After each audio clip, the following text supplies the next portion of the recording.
La nature s'étire sur des centaines de kilomètres autour d'Ushuaia. Quand il n'est pas en cuisine, Manu aime sillonner les pistes infinies de la Terre de Feu. En ce début d'été, il se rend au ranch Maria Beatty, à 250 km d'Ushuaia, en pleine Patagonie. C'est que de la piste, là, c'est des kilomètres et des kilomètres de piste. Ouais, ça peut pas être goudronné, hein.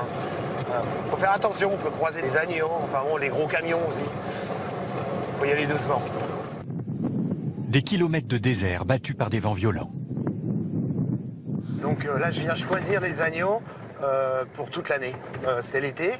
Je choisis une soixantaine, 80 agneaux à peu près. Et puis, bah, par exemple, sur 500, ça me laisse le choix de prendre les meilleurs, quoi. C'est ici que l'on trouve des agneaux réputés dans le monde entier.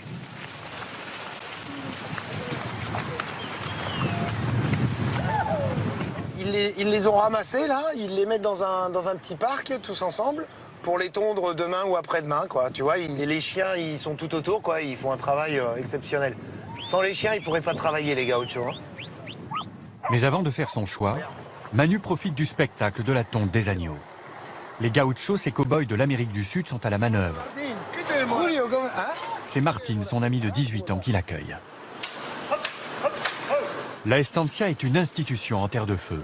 Les ouvriers tondent jusqu'à 2200 bêtes par jour.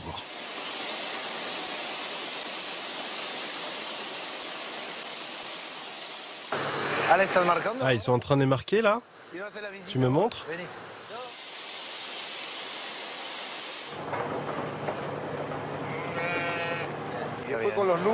Ils leur mettent des numéros pour bien les identifier. Comme ça, ils savent dans quel champ ils vont. Ah oui, pour ne pas les confondre.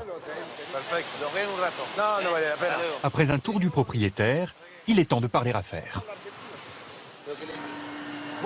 Alors Martine, qu'est-ce que tu m'as mis de côté cette semaine? Tu choisis ce que tu veux. Tout ça, ce sont les agneaux qui ont été tués aujourd'hui. Et je suis le premier à choisir?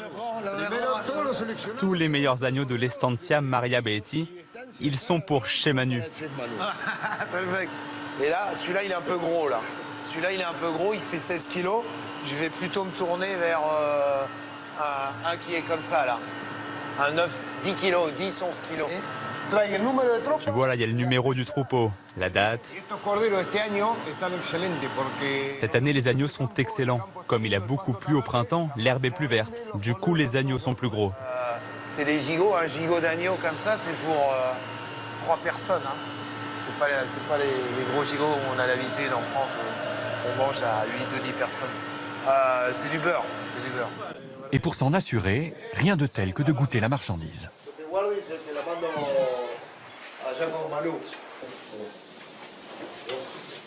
C'est un agneau à la estaca. C'est un agneau à la croix, en fait. Et ça cuit à la braise, comme ça, et ça prend du goût fumé, quoi. Il se dégraisse, tout l'agneau se dégraisse, et il se cuit en 2 heures de temps, doucement. On entend bien le petit grésillement. Mais c'est excellent, c'est vraiment très bien. Donc on va passer à table et on va passer un bon moment maintenant.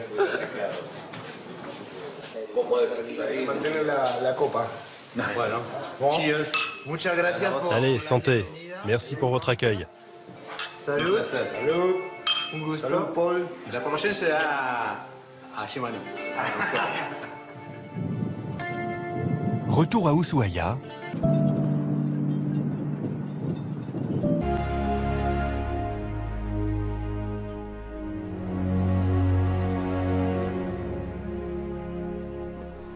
Fin mars, l'automne s'installe déjà.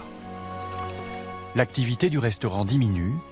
Manu en profite pour s'adonner à une de ses passions, la cueillette. Fruits, baies, algues et céleri sauvage. La petite caverne d'Ali Baba, hein, tout naturel. Il n'y a qu'à se baisser et ramasser en fait. Ici, Manu vient faire son marché une fois par semaine.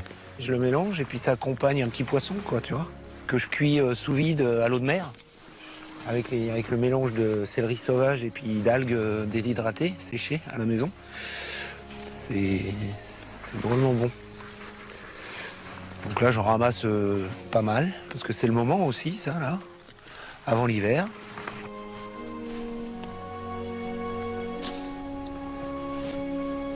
Ce qu'il recherche surtout, c'est son poivre d'Ushuaïa, car il assaisonne tous ses plats. Donc voilà, il est joli, tu vois, il est tigré comme ça. On le met dans le séchoir pendant 3-4 jours. Donc il sèche et après on l'utilise toute l'année, quoi, en fait. Je l'ai appelé poivre d'Ushuaïa, mais c'est pas de la famille des piperoums. C'est une baie, quoi, c'est une baie piquante. Et le piquant, en fait, c'est les graines qui sont au milieu. Et après, tout ce qui est autour, l'écorce et tout ça, c'est un petit goût de menthe, basilic, c'est mélangé. C'est vraiment agréable comme parfum. À Ushuaïa, il est l'un des rares à explorer la nature, à la recherche de ses secrets. C'est pas mal, là.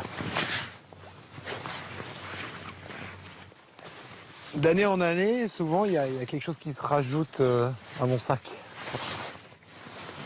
Bah, c'est un mélange avec la cuisine, moi, ça me plaît bien, quoi.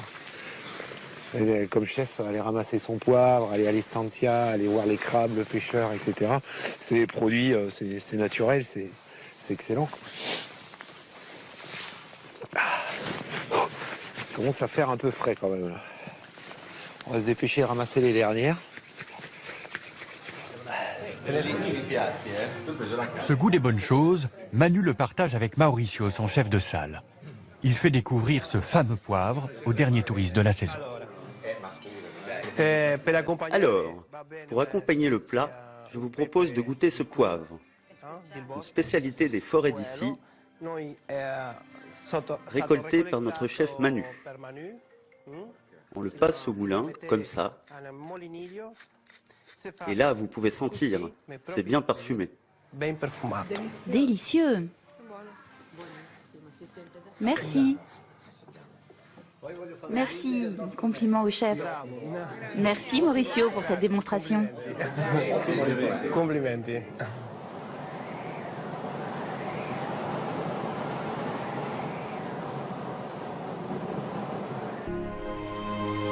Déjà la fin juillet et la saison est en avance.